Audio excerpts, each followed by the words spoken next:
You clicked on this video, you know exactly what topic we'll be discussing today. I assume you all know what a spring lock failure is, but for those unaware, a spring lock failure is when the spring locks within a spring lock suit fail, usually leading to the death and intense maiming of the person within the suit. It's brutal, it's gory, or at least it should be, and it's one of the worst ways to go out in the FNAF franchise. I'm pretty sure whatever happened to Willy Boy has a chance to happen to you. And nobody wants to be stuck inside of a rotting fursuit for decades on end. Well, almost nobody. Furries aside, the majority of the damage doesn't matter to us.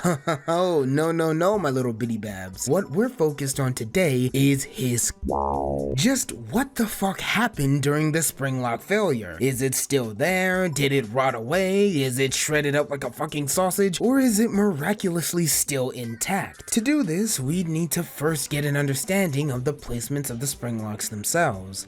Being someone who doesn't usually dabble in this kind of stuff, the first place I turned to was the games. Why? Well, because they're my favorite form of FNAF media. Unfortunately, since the only spring lock suits we see in the games are Fredbear, Spring Bonnie, and the mysterious Night Force suit from Sister Location, I had to do my research somewhere else. In my last huffs of copium, I decided to boot up Into the Pit to see if there was anything spring lock related in the notebook I may or may not have missed in my last few playthroughs. Unfortunately, despite having an antagonist who is, or at least resembles, a spring lock suit, there isn't any actual helpful information regarding the inner workings of the spring lock suit within the game. I would give FNAF 3 an honorable mention, seeing as how it did provide some clarity on spring lock suits once upon a time, but it's just the same shit we already know nowadays. Grotesque maiming, super sensitive locks, not liable, blah blah blah blah blah blah blah. So I had to look somewhere else again. The next place I turned to was the movie, because I very vividly remember a spring lock scene taking place. Sure, it was kind of a letdown, especially compared to FNAF 3 spring lock, but it's still worth analyzing. However, I mostly turned up empty-handed because there's nothing to imply his cock ever gets damaged. Sure, William gets his torso tickled by a McDonald's Sprite, but there's no trembling in the crotch, no visible pain down there, or any blood or movement of any kind to indicate William got his Michaels unscrewed. After being spring locked, William assumedly goes into shock and convulses as he's dragged away. For most of this scene, William doesn't even seem too bothered by the fact that his insides have some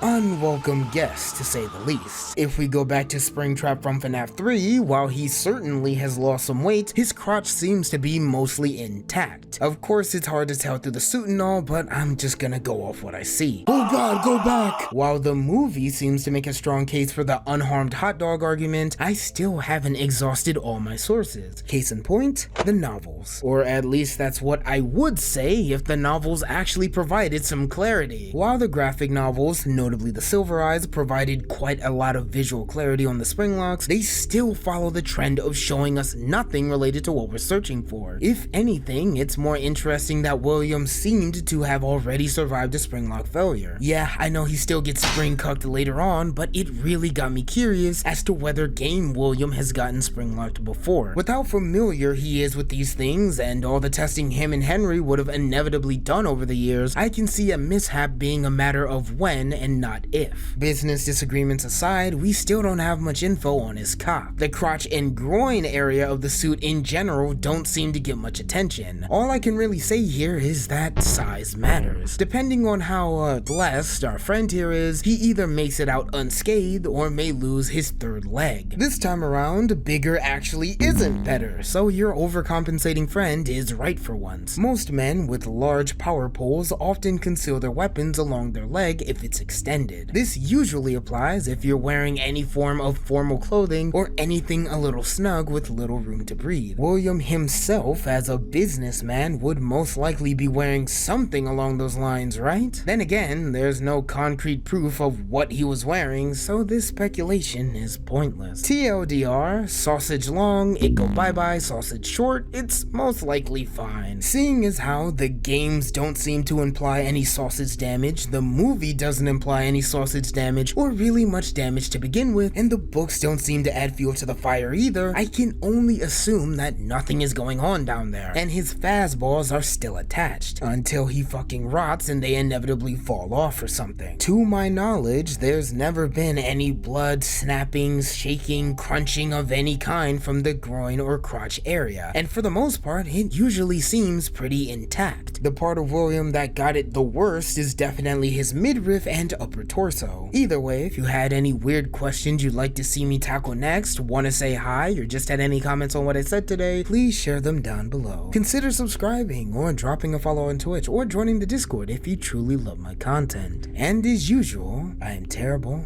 at outros. Bye bye!